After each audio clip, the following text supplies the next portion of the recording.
Welcome to ADIS QA's latest podcast. Today we are talking to Bukola Amatayo. I do have some other questions about software testing. Okay. So can you discuss a little bit about functional and non-functional tests, specifically how you estimate, prioritize, plan, and initiate them? Okay, all right, beautiful. Okay, so now I have my requirements. I break them down. I can begin to identify what kind of tests. So I have my test plan. What kind of tests are going to come out of this? What does it entail? Transactional, maybe there are volumes. Do I need a load test? Do I need a performance test? If it's, for example, it's a web application, we want, are there security tests to be done, at that penetration test? So we do that all through the planning stage. And then for the functional test, which is like the business running through the application. So you begin to document your test cases. And after you are done doing that, you can now, okay, let's estimate how long it may take for me to document the test cases. How long will it take for me to execute the test cases? And then in an environment, in my environment, actually, we do a hybrid thing. So we're doing manual testing, and then we're taking baby steps towards automation testing.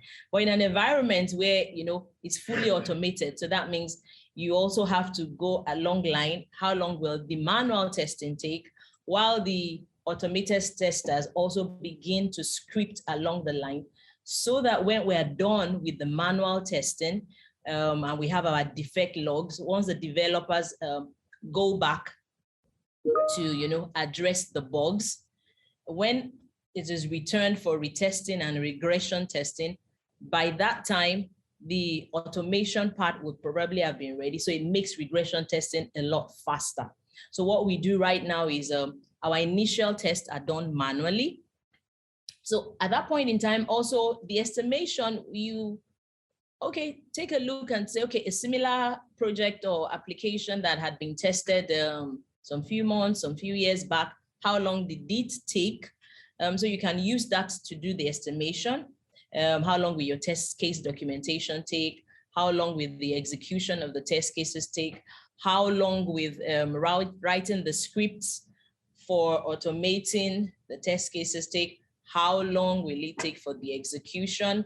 And then we also plan, so what happens? How long does it take if I'm going to be documenting my defect logs? You're done, and then you send it. Okay, in our case as well, the QA team or the QA resource on a particular project handles the documentation of user manuals, documentation of the operation guide.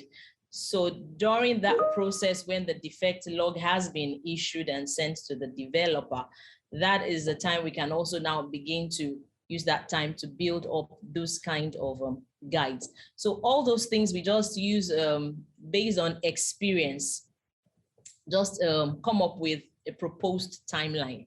Usually we put some buffers, okay, maybe it will take me 5 days plus or minus 1 or 2 days, so that when the real application comes out and we begin execution, we know we put a bit of buffer. So that's how we estimate the timelines. Then when it comes to prioritization, we'll recall that during the requirements review and analysis stage, we have identified the risk areas. Also for these areas, we also have to order them in order of priority. How critical is this risk that has been identified? What is the likelihood of it happening? What is the impact?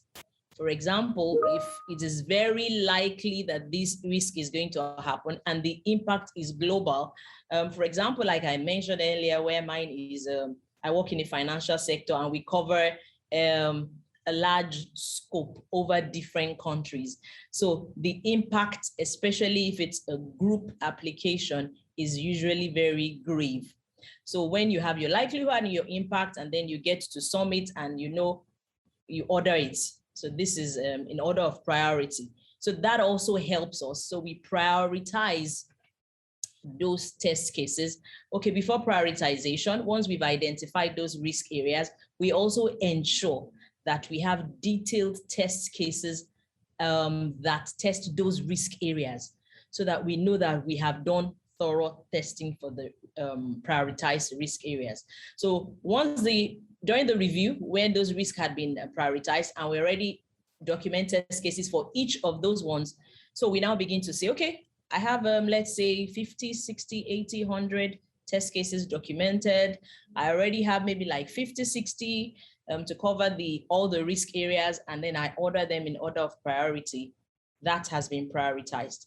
So that by the time it's time for execution, if for any reason, and usually that's usually the reason anyway, we do not have enough time, we know we execute from top bottom in order of risk priority. So if for any reason I get to a time where I no longer have enough time, I know I have covered the risk areas and our application is, well, good to go. We know if for any reason I do not get to test a bit of more, we know those are the less critical areas that have been done. So eventually when we're done with all this parts, then we start. The application is ready. Usually, so let me run you through what I do. We usually will get all the stakeholders together, have the business represented, and then we have a demo session where we get to run through the application so that they get to see how their dream that they had envisioned some days, some weeks back, now it has materialized. So let's take a look at it. So we run them through end to end and let them identify if there are areas where there has been any form of communication gap or misinterpretation. We meant this, it seems the developer got this. So that's what we do. So at those kind of sessions, they get to identify if there has been any form of misrepresentation. If there are, okay, fine, we go back to the kitchen. The developer goes back to the kitchen to go, do the amendments or the modifications. And then when that is done, we come back to reconvene another session where we get to show them. And once they have validated that what they are seeing is fine, that is excellent. So we know that we have a good, a viable product that, it's good for the consumption, quote and unquote, of the business. We also run through, so we begin our testing, bearing in mind that some other testings would have also gone on in between the unit testing, integration testing. So now we start our own functional test. So this is like a user using the application. So I run through end to end, documenting, running through my test cases, documenting my actual results, if they failed, if they passed, my observations, we do that. And then if there are defects, you get to document your defect log. As much as possible, try to have a means by which such defects can be reproduced. In our case, most times we always have screenshots during the testing process so that when the developer sees a defect, he already has an understanding of what were you doing prior to this happening and what was the action you took exactly when these occurred, the incident occurred, so that it's very plain and clear for the developer to rebuild that particular incident towards trying to rectify the defect. So we do that, and then we go back, and then when they're done, okay, I forgot the non-functional part. Aside the functional test, the functional test, for example, is like I said, the business running through the application. Most times they don't really know, and it doesn't really matter to them a lot of times what is actually happening behind the scenes. But for testers, we should not only be concerned about just the functional, but the non-functional test. How do your records that are being imputed from your front end, from your UI, how do they get represented in your databases? Are they represented accurately?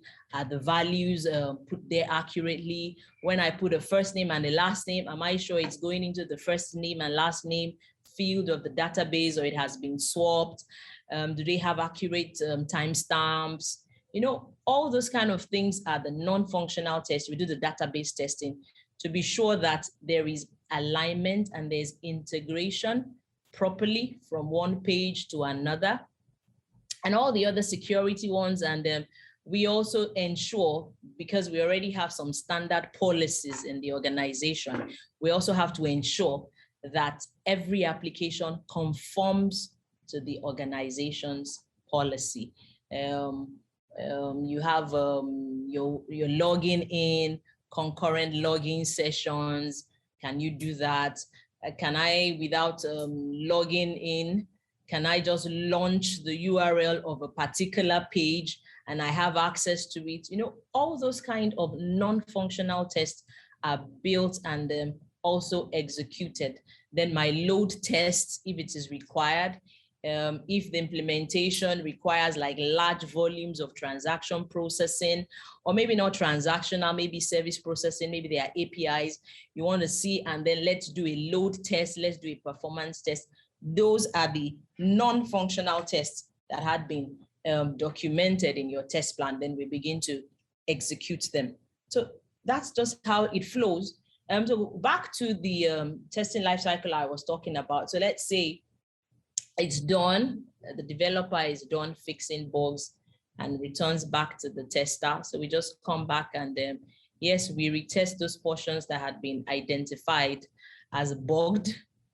And then you now begin your regression testing to be sure that in a bid of testing XYZ areas, ABC areas that were either to working well have not regressed. In that case, our automated tests would have been completed such that the regression is now faster. So we just use the automated test to just run and do the regression testing so that it's a lot faster. So that's just basically how we go ahead to estimate and prioritize, initiate, and then execute the non-functional and functional tests. And then, of course, there's no need for me to go there. We're done with that. We call the business back for a solution validation or a user's acceptance test. And then the process in the life cycle to taking the application to production continues. Thank you for taking the time to speak with us today. This is one part of an interview with Bukola Amatayo. Additional parts of the interview will be released on our podcast page. If you're an ASTQB certified software tester and you would like to also share information about software testing, or you would like to discuss getting ready for certification exams through ASTQB and ATAS QA, feel free to contact us. www.atsqa.org